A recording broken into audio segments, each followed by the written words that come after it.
Hi, welcome to the New Business Show. I'm Nigel Main, the founder and managing director of Sales Exchange. It's great you're here with us as we're embarking on a very special journey and unpacking the problems associated with generating new business, many of which are actually inflicted on B2B organisations by poor marketers.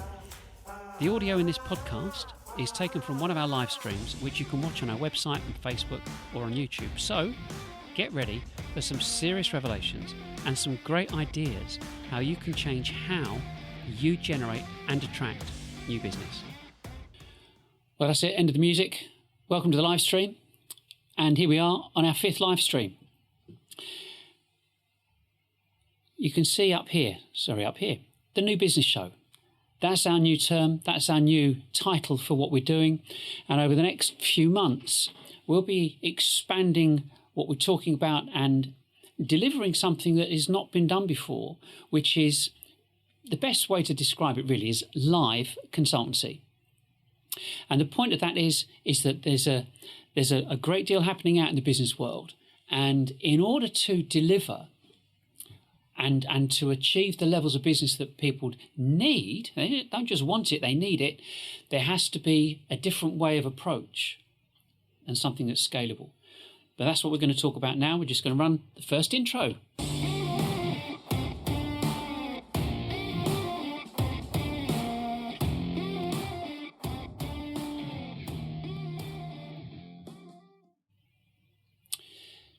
One of the fundamental problems in business has always been the generation of new business. And it's very difficult for anyone to look at their existing businesses, their existing organisations, to say, right, we're all fired up, let's go out and set the world alight. It's a big problem. And the reason it's such a big problem is that what are you going to do differently? We're going to come out of lockdown, and to all intents and purposes, a lot of people are still going to be working from home and doing whatever they do. And there has to be some justifiable reasons to go back to what it was before, having had 12 months of people working from home. So how do you do it? How does one do it? How does one scale one's business? It's very difficult, especially B2B. And when you look at business to consumer and the B2B market with the way that they operate, it's different. It's a different strategy. It's a different approach. And because of this, I mean, I've kind of done a slightly odd, a slightly different way around than I expected to, but never mind. With B2C, people have expectations. And those expectations are imposed upon B2B. And the expectations are, we want something to go viral, we want something to be produced that will attract lots and lots of different people. It sounds great, it sounds ideal, but it doesn't happen in B2B. I will go and buy something because we want something. We either are going to look good in it, want to eat it, want to drive it, want to live in it, whatever it is. It's because it's a personal decision. It's an emotional personal decision. When it comes to business, these aren't emotional personal decisions. These are decisions based upon, is this going to drive my business forward? Is this going to make me money? How is this going to affect my whole business if I change or do something? It's a very, very considered purchase, which is why everyone jumps up and down about ABM. So the key thing here is what on earth can be done differently? And just to show, or just to explain, I've been working in selling and running my own organisation in technology and consultancy and marketing and new business development for 35 years. I know what I'm talking about. And I can, if you can see it here, I can hand on heart say that marketing is a failure for B2B. Has been for many, many, many years. Because, why do I know this? Because I've been doing it. Not because I've been a failure. I didn't realise, 15, 20 years ago, I was turning over 200,000 per person per annum. I didn't think anything of it then. I didn't know what I know now, then. But to realise that most businesses turn over 80 to 90 grand per person per annum now. And the reason I transitioned from selling technology to looking at the methods to sell new products and more products, new business development, marketing, all that kind of thing, was because the methodology and the processes were so bad and so inconsistent. It had to be different. There had to be a better way of doing it. And so when over the past number of years, I've read loads of books, hundreds of books. E-Myth, I got an E-Myth and thought, well, that'll be an interesting book, and realised, wait, I was doing this 10 years ago. I was looking to extract myself from my business so it could function effectively 10 years ago, before I even read E-Myth. And so looking at the way businesses operate, I spoke to our accountants Tuesday, and I said that at the end of the day, one can buy accountants. You can buy HR people, you can buy tech, you can buy support, you can buy customer services, you can buy every single person that you need in a business, in an organisation, but you can't buy a new deal. We're not talking brown envelopes, but you can't buy a new deal. So how do you do it? How do you scale it? And so people go, well, we'll use telesales, or we'll use some form of new business development strategy that involves lots of human resources. So what we've done, we've kind of brought all this together and said, well, if you do what you've always done, you'll get what you've always got. And the same goes for generating new business. So some of the statistics we've seen what companies are charging to do telesales, or what companies are paying salary-wise for BDRs, for business development reps, or new business development directors, whatever they want to call them. It's irrelevant, because the activity that they're doing is one-to-one. A really kind of snapshot statistic. Say you pay someone $4,000 a month to do a BDR job. You give them Sales Navigator, you expect them to communicate and connect with a number of people. If they were going to call people, they could phone 350 people a week, give or take. 1,400 people a month. It costs you $4,000 a month to do that. So you can dial 1,400 people. That's it. And everybody knows, because of the 1,400 people, you'll ring them and they'll be in, but not available, gone to the loo, gone to lunch, not working at the office, working from home, but they'll never get put through anyway. And we touched on this last week. But the thing is when you look at scaling this and looking at what this show is about, it's a new business show, it's about explaining how you can scale what you're doing. You could pay $1,000 a month and reach 40,000 people every month. Most people in sales know that 1% of your market are looking at any one time. So over the course of a month, you could email 40,000 people, and 400 of them may well be interested in what you're doing. If you had that many inquiries, you couldn't cope. Most people couldn't cope.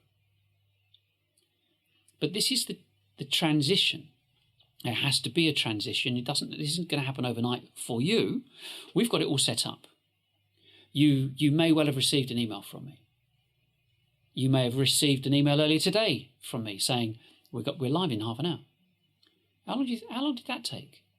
I mean, apart from obviously the previous content that we produced and the graphics and so on, but to send it out to a select number of businesses that are local to me takes very little time at all. It certainly wouldn't warrant employing somebody full time to do that.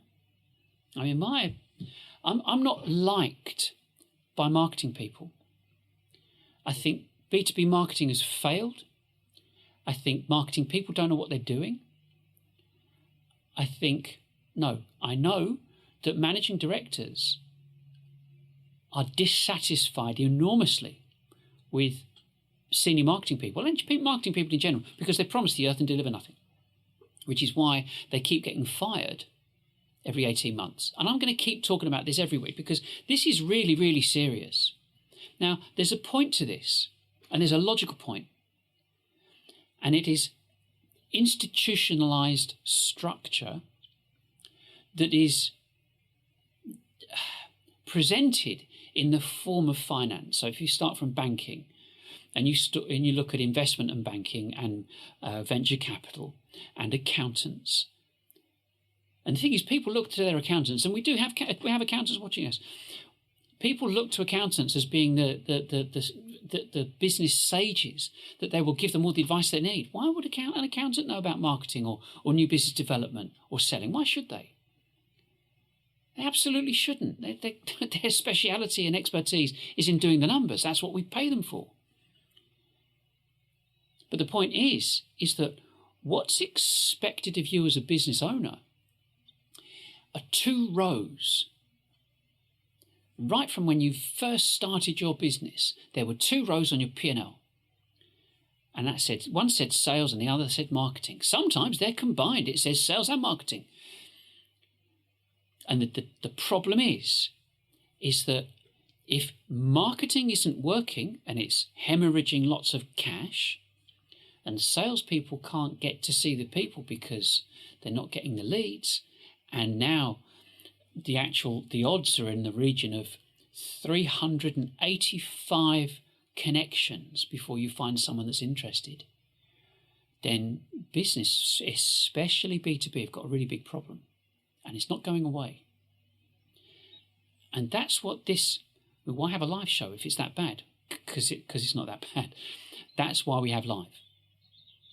By doing a live show and reaching out to people, you're able to communicate with 40,000 people every month, assuming you had a 10,000 name database and you had 10,000 people that you could potentially sell to.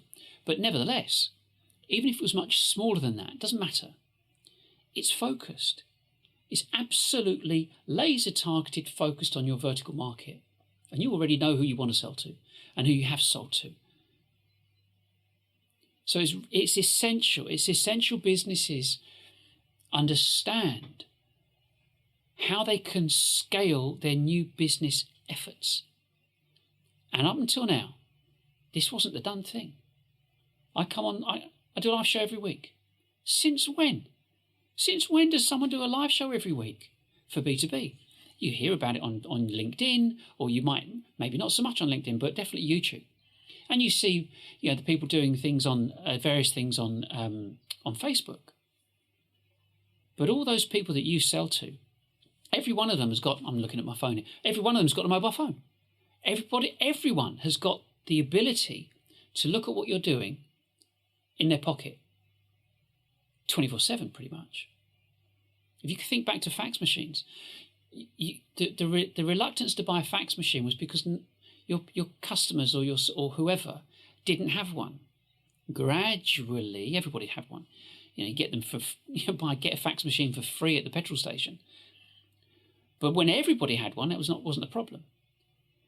And this it's not late in the game, but everybody's got the ability to watch video and live stream on their phones or tablets or laptops or whatever. So everybody's got the resources to consume your content, and your content can be produced at the click of a button in your office or call it a workstation. I have a workstation here in front of me with everything set up, and I come in and switch everything on and it all works and we go live. So it's really important for you to kind of start thinking, well, wait a second. If this bloke that I'm watching on the screen can reach 40,000 people every month with a click, and here we are, we're a 20, 50, 100, 250, 500 person company, and one person that we're watching on a screen has got more reach than we have, then there's a problem, per se. And the key thing is to say, so go and do it. I've got nothing to sell you. I don't manufacture microphones or lights, or mics, lights and cameras. I don't manufacture anything. All I can do is help fast track you get to that point. Because you can bet your bottom dollar that if you don't do it, your competition are going to do it. It's going to happen. It's changing already. This is low-cost subscription software available to anybody. And with a little bit of thought and creativity, bingo, they've got a live show. And that's what the issue is. That's what the problem is. So what I want to do, the point of today's show was about getting digitally prepared. Bear with me on this, because I've got things under a speed dial button. And one of the points of this is that it's not just about go live. Every time you've ever watched ITV or Sky or anything for that, any TV program for that matter, you see the adverts. You just accept it. You listen to the radio, you hear the adverts. You just accept it. So why wouldn't somebody expect to see an advert watching you live? What I've got here, just some examples. I'll play them through. They're only 20, 30 seconds long, not very long. But just see, and I'll just explain the backgrounds of them for each one. So here's the first one. Fingers crossed.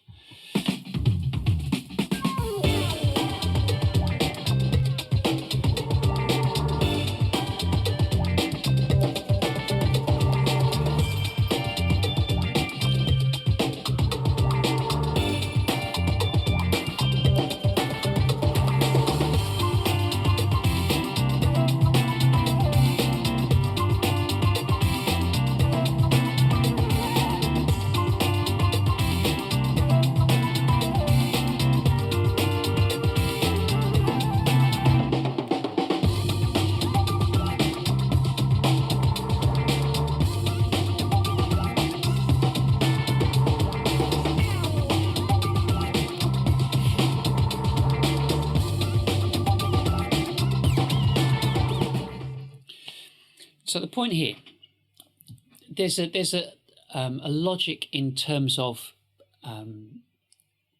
people read. Obviously, people like to read. They like to read subtitles, but they also will read content and information on a screen.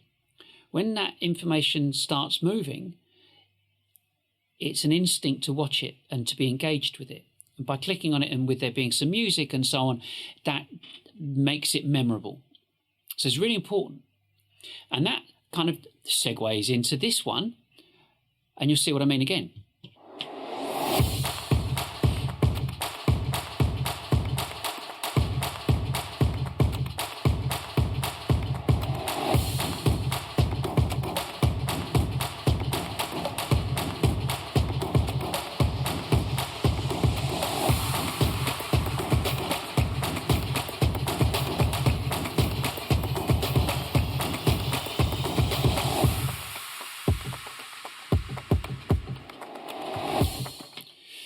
Again, and the point of this is, as you're doing a live stream, as you're delivering whatever you're going to deliver, we'll be back after these messages. And you create your adverts. You're creating a show. You're creating something that you've been used to watching on television for decades. And it can be produced in your office. I mean, it is, because we will help you do it, it is really straightforward, it's really simple, it doesn't take very long, and you use it for years. It exponentially increases your reach. And it's about giving people this reason. And this is the final one for today.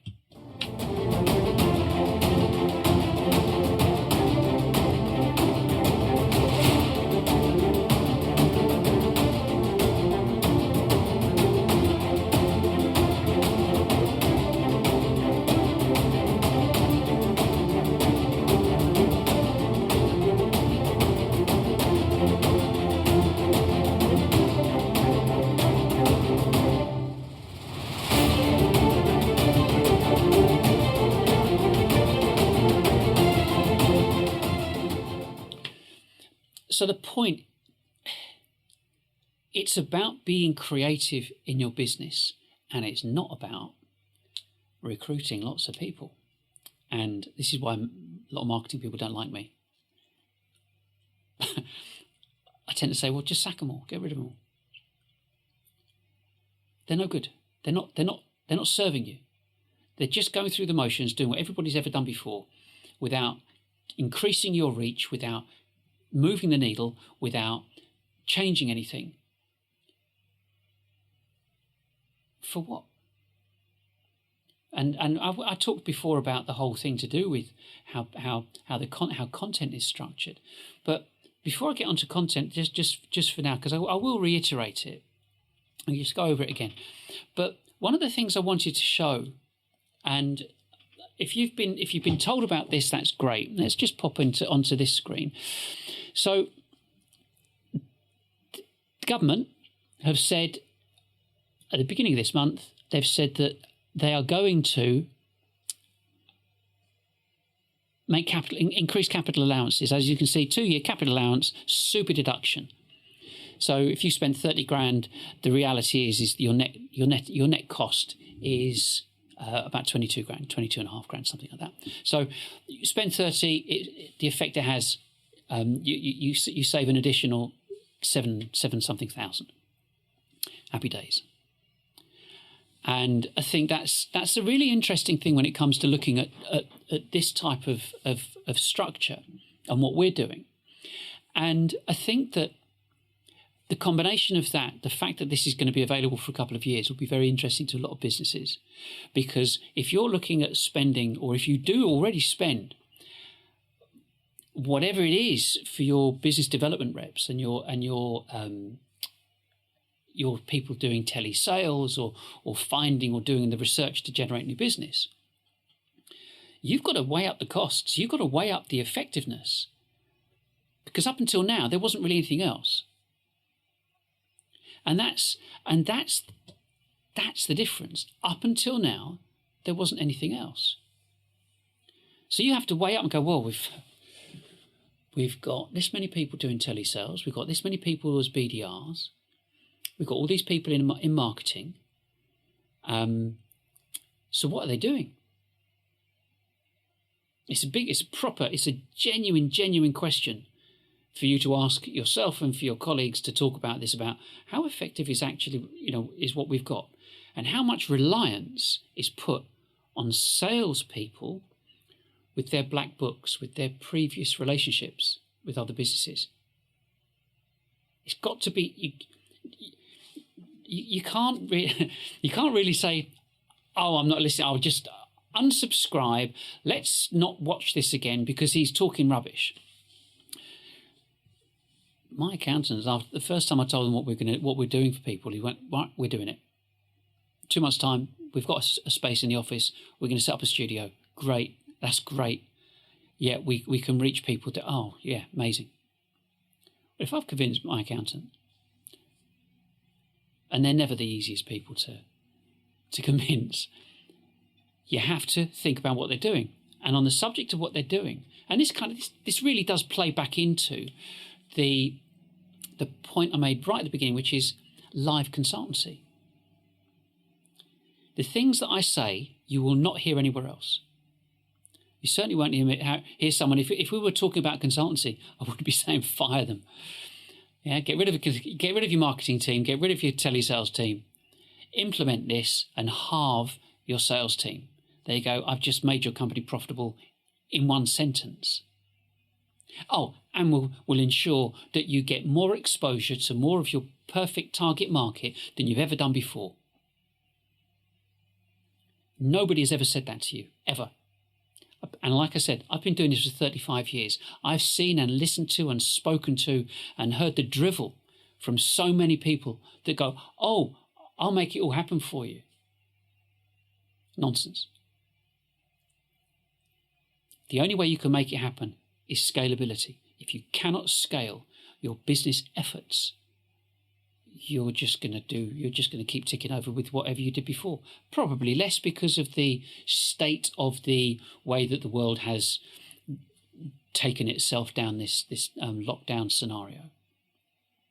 So when it comes to this part of the consultancy, we've got just to let you know, we've got a new format that's going to be presented in a few weeks' time, and it's all about creating different sections. This is fine. This is a headshot, and we've got some templates and overlays and all this kind of stuff. That's all fine, but we're taking this down to a more formal approach. That will include presentation of equipment and showing what's new and helping people understand how to drive and move this whole live business-to-business live streaming thing along. But coming back to where we are now, looking at your content and what you have at the moment, you have articles and you have white papers and downloads, you have videos and podcasts and so on. The way that your content is structured or is not structured is the reason that you don't figure very highly on SEO. I don't advocate SEO. It's a mug's game for B2B, as far as I'm concerned. Great for B2C, but for B2B, when you have a consultative sell, if you have a large ticket sale, if what you do requires information, advice and direction and helping customers go down a certain path and building something for them, they don't know that they need you. And if they don't know that they need you, what are they going to search for? So that's a fundamental problem. So here we are. We've got this this understanding, and it's essential, not just for now, and forget about it when you do live stream. It's period. Start with an article. I've got a screen here. It should come up. It should look okay. Now this screen here, this is a typical page, and you can get access to this on our website. It's under an SEO article that we wrote. But your article needs to have a certain title that appears at the top. When you look at your web browser, you can see it across the top. Your article's got to have H1, H2, 3, 4, 5, bullets, numbers, embedded video, images, and so on, and be approximately 2,000 to 6,000 words long. And a lot of people think, oh, that's long. Have a look at the length of articles that you've got on your blog. Lots of businesses perceive and believe that writing a blog is good enough. Put a pretty picture on there, job done. 3, 4 paragraphs should be okay. Get all the staff to write 3 or 4 paragraphs. Oh, we've got loads of content on our website. Yet none of it gets referenced on Google because it's not written for a 12-year-old. It doesn't present you as being an authority. And because of the information and structure of it, the voice search engines can't see it, and the search engines don't know what category your article should be under. And you can only do that through using something called structured data. Now, in addition to that, if you have obviously you have your sitemap, and the information is submitted to Google on a regular basis, and Google can reference your sitemap and know where all of your content is because you've given it a path and there's no dead end pages, 404 pages, all that kind of stuff. The point is that in order for you to appear on page 1 of Google organically, you've got to have a decent document. But if the documents, and every document that you're producing is being hidden behind an email form to allow somebody access to it, not even Google can see it, let alone your customers. So the first part is to free up all your documentation, but then to review it. You must review your documentation to expand on it. For example, there are professional bloggers. You think, what's a professional blogger? Before, a blogger would be someone that did a personal log. That's all it was. But professional bloggers will go, right, okay, what's trending at the moment? How about, I don't know, motocross bikes for kids? You think, well, what's that got to do with what we're talking about now?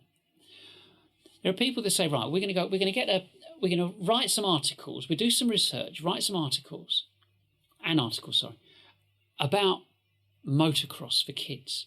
We'll put the helmets in there, we'll put the protective gear in there, the bikes, the repairing, the maintenance, the trailers, everything. And then you realise that people are actually looking for this stuff because they've done their keyword research. They're looking for this stuff, and they go, "Oh, great! We've had 100,000 people look at that this month," because they monetize it and get paid by Google for the adverts that appear on the page. I.e., a professional blogger. They'll write about anything, and if they have a certain subject that they're passionate about, well, lucky days, happy for them. But the reality is that's what people are doing, but not in B2B. It's the most scant information provided, which means you never get to appear on page one. And there are certain if you look at marketing businesses, they're so clever. Yeah, they know. They put their content up there. They put long form information. They create articles that have got bullet numbers, like the top of this article here. What we've got at the top here is, I'll stop here, there we go, just down here, contents. So we can go to how to do SEO for the administrator. Click on it, brings you straight down. Oh, great, okay, I like that. And so the whole point of this is saying that you have to know the necessary structure before you embark on saying, well, let's go and do SEO. You know, how many SEO people have you ever met? And you said to them, okay, that's great. It's lovely to hear what you're going to do. How good are you at copywriting? And let me see some of the content that you've written in the past. You go, oh, no, we just do keywords. We'll tweak this and tweak that. So if you want to be seen as an authority, you've got to write the content. You've got to present the content. But people are never going to know that you're an authority if you've hidden all your content behind an email form and invested however many thousands per quarter in marketing automation platforms. So the figure I mentioned for one person of $4,000 a month as a BDR, that excludes your marketing automation costs and all your marketing people, everything else. So one live stream strategy trumps everything and everyone. So you can see that there's some serious logic required even right now before you move on to this. Yes, I'd love you to contact me and say, oh, Nigel, we'd like you to go and do, look at this and how do we set this up and so on.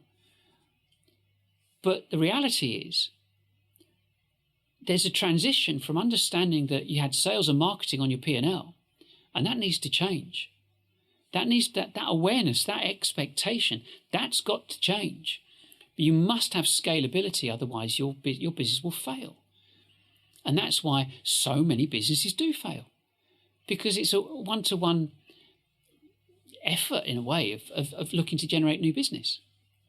The same thing applies, and it still comes back to being digitally ready. You've got to understand the mechanism and infrastructure of what you've already got before you embark on doing the live streaming. Because you go, right, well, we now know what we're going to talk about. Look at all these articles that we've got that have got next to no traffic.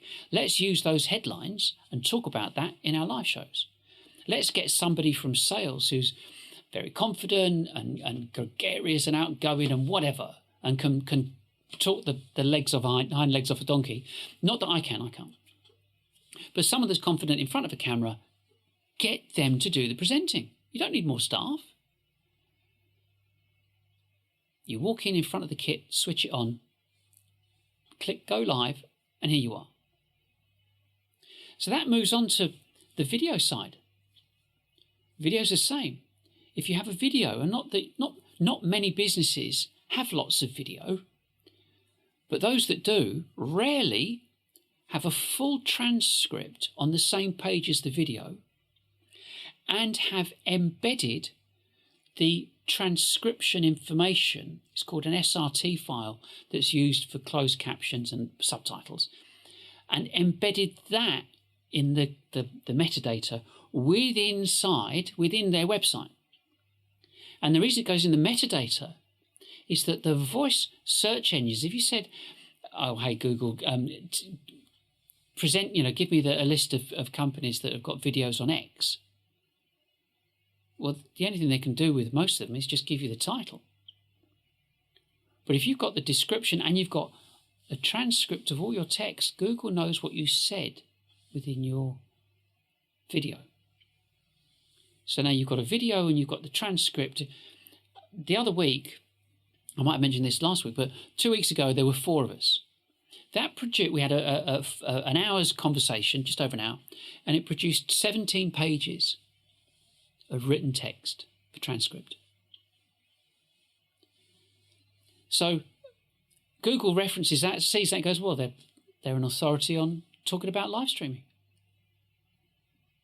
So the point here is that you can look at your written content. If you do have video, get it transcribed and get all the information on there. And then from that, the audio from the video goes into a podcast. The audio from I wouldn't put this particular conversation on a podcast, but I will, and I do, when there's 2 of us. You may have seen this before. If there's 2 people, there'll be 2 people, 3 people, and 4. So it's I'm doing this myself. This is not complicated because this is what we'll set up for you. So that's kind of drawing towards the end of this. That the point is, look at your content, see what you've got, see how it's been structured, to get a sense of a kind of context in a way. Look at our website. Have a look at our website and see what we've done, see what we've set up, see the breadth of content that we've got and the variety of content that we've got. And that's something that, as you're getting digitally ready, you're able to, from somebody watching you live, to say, go and have a look at our website. Look at the content on our website. If you were selling software, you would have videos about how to use the software, videos about who the software is for, how it's used, videos about how you operate, how you support, how you sell, how you answer queries, how you deal with FAQs, how you do the fact you've got online chat or you haven't got. You're with me? That you're contactable and accessible. That's what people need to know. We as people involved in selling know that 80% of the research is done by a prospect, is done digitally before they'll even speak to you. And this whole live stream thing is all part and parcel of communicating what we've got digitally for people to sit back and think and go and have a look and check us out and see what they think, ask any questions. Even now, you can put I should have done this earlier, but I've got a message here.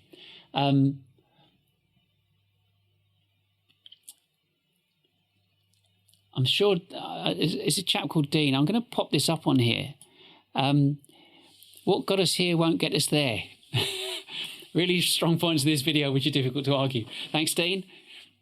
You can see, so the point of this, I know it's, I'm sure we would have said that earlier.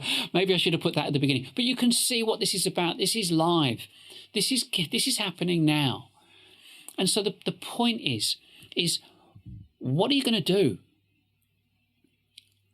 What are you going to do for the future? What are you going to do to change the scalability of your business? And that's what all this is about. And just finishing off what I was saying, people need to look at you. People need to evaluate you from a distance.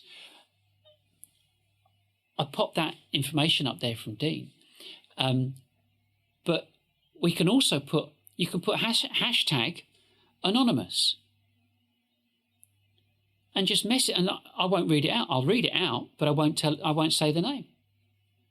People can message me and ask me questions like they could do with you if you were doing it.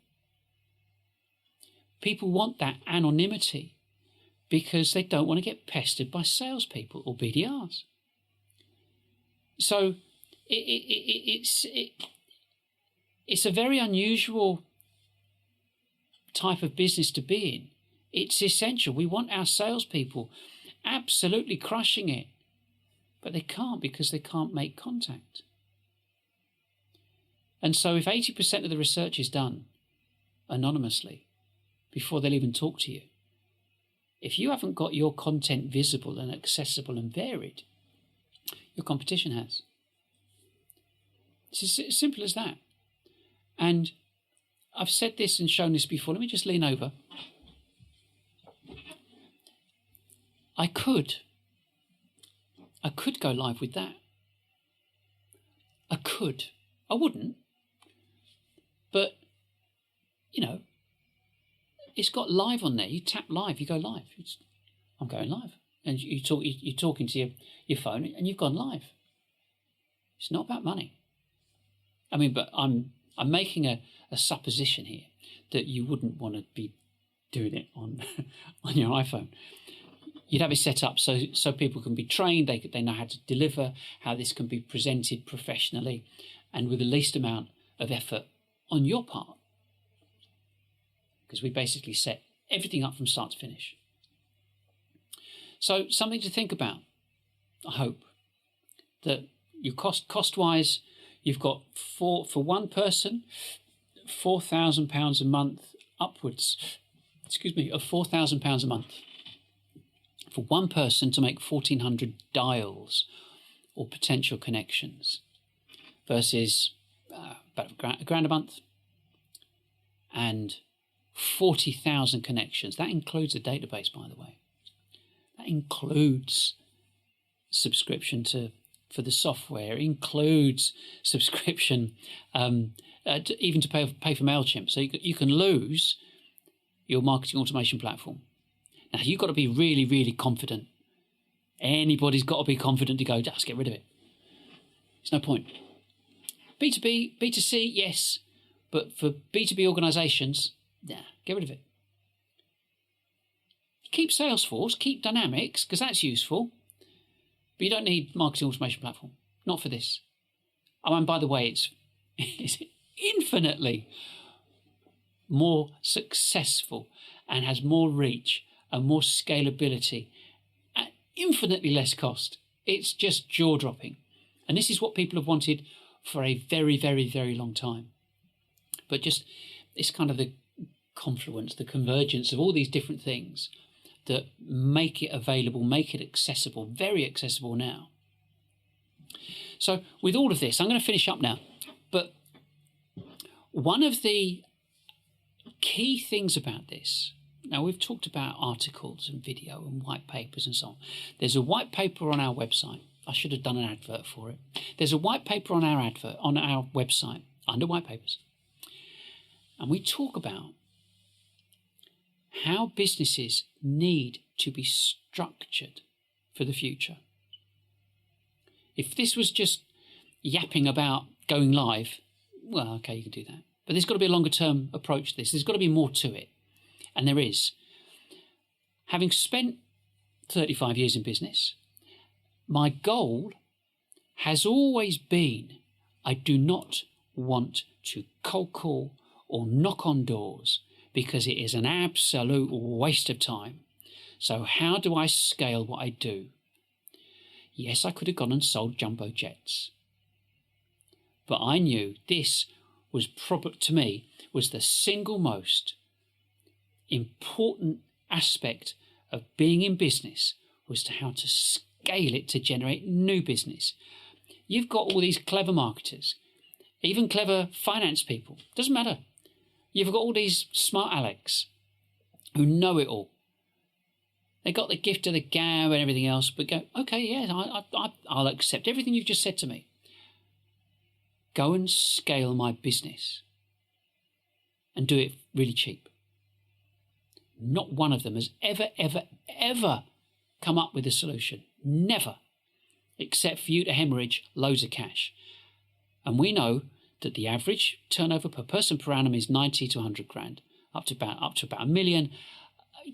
When you're over 5 million, it's about 160, give or take. Yeah, not very much. Which is why everyone's got a problem financially. And this is the single most effective, amazing, effective way of doing this. And I've got no kit to sell. So that's why this is a cause, this personal cause is to say, this is what can be done. Go and do it. Want to do it quickly? Call us. We'll do it. We'll set it up. Make it happen. Everything, start to finish. And train you how to keep doing it. And we'll hold your hand through the whole process with the first few shows that you do.